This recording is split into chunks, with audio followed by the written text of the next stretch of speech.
많은 분들이 어디선가 누군가로부터 허리는 수술하면 안 된다라는 말을 들어보셨을 겁니다. 저도 진료실에서 환자분들한테 정말 많이 듣는 말입니다.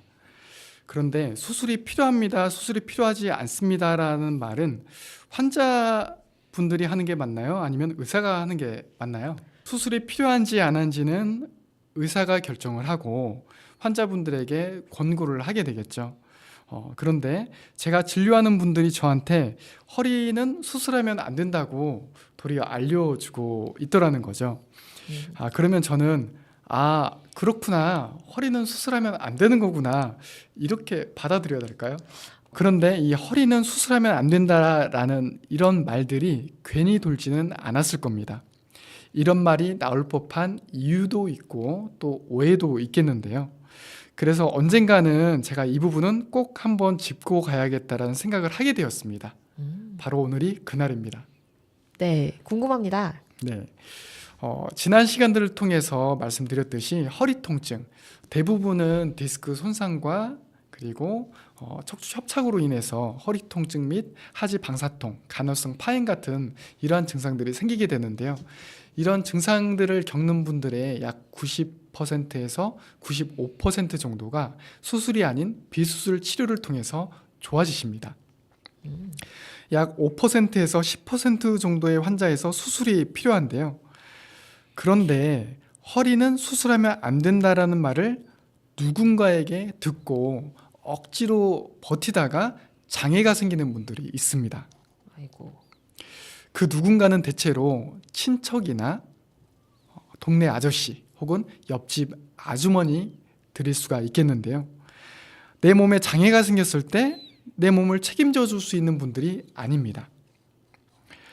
수술이 꼭 필요한데요. 수술을 제때 받지 못하면 장애가 남는다라고 말씀을 드렸잖아요. 네. 보행장애나 대소변장애가 생길 수가 있습니다. 그러면 거동이 불편해지고 걸음걸이가 잘 안 되거나 굉장히 불편해질 수가 있습니다.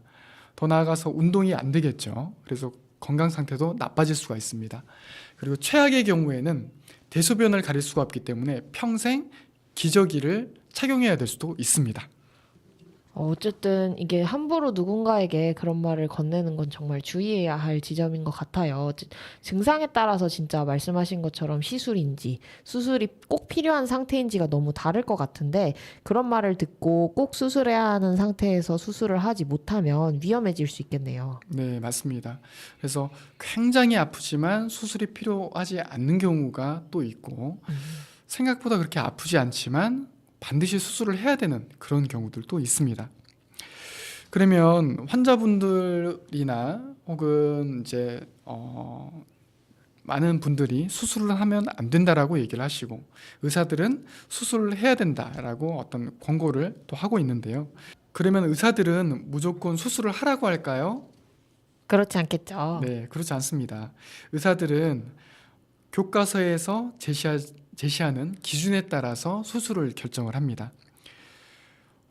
환자분들은 혹은 혹자들은 수술을 하지 말라고 하고 의사들은 수술을 또 하라고 하는데 의사가 수술을 만약에 권하고 있다라고 한다면 의사가 잘못하는 것이고 교과서가 잘못된 것일까요? 정말 많은 연구와 또 경험을 근거해서 그런 기준들이 만들어져 있습니다. 그 기준에 따라서 수술 또 비수술을 결정하게 되는 거고요. 그리고 이제 경계선상에 있는 분들이 있습니다. 수술을 해야 될 것 같은데 반드시 필요하지는 않은 상황. 제가 이제 다음 시간에는 수술을 반드시 해야 되는 경우, 그런 경우에 대해서도 말씀을 드릴 텐데요. 이 경계선에 있는 그런 환자분들은 의사분들의 어떤 성향에 따라서 확실하게 치료하는 것을 선호하는 의사들은 수술을 권할 수가 있고요. 그리고 또 이제 수술보다는 비수술 치료를 좀 더 이제 선호하는 의사들은 수술보다는 비수술 치료를 또 이제 권하는 경우도 있습니다. 그래서 수술을 좀 더 미뤄봅시다 이렇게 얘기하기도 하거든요. 그래서 그런 차이는 있다고 보시면 되겠습니다. 선생님, 저 궁금한 게 하나 네. 생겼는데요. 그러면 만약에 아직 교과서에 나오지 않은 케이스나 혹은 이제 실험이 더 필요한 케이스에는 보통 의사분들은 뭐라고 말씀하시나요? 교과서에 나오지 않은 케이스, 네. 그런 케이스가 있으면 기존에 연구된 내용들을 토대로 해서 이건 이제 뭐 비단 허리 네. 이제 통증에 대한 것뿐만 아니라 어느 분야든 의학에 있는 어느 분야든 이제 공통된 어떤 내용이 되겠는데요. 새로운 질병이 발견이 됐고 이제 그런 상황이다. 그러면은 기존의 연구를 토대로 여러 가지 합병증과 후유증을 고려를 해서 결정을 하게 되겠죠. 그리고 그런 새롭게 발견된 그 질병이나 이런 사례들은 케이스 레포트, 그러니까 이제 사례 보고 어떤 증례 보고 형태로 이제 학회에 제출을 하게 됩니다. 그렇군요. 그래서 그 내용들을 전 세계 많은 사람들이 공유해서 알 수 있게끔 하는 거죠. 어허, 네. 궁금증이 해결됐습니다. 네. 네. 그래서 이번 시간과 다음 시간에 걸쳐서 허리 수술은 해도 되는 것인지 정말 하면 안 되는 것인지 확인해 보고 해도 된다면 어떤 경우에 하는 것인지까지도 요즘 가을 날씨처럼 시원하게 한번 알아보도록 하겠습니다.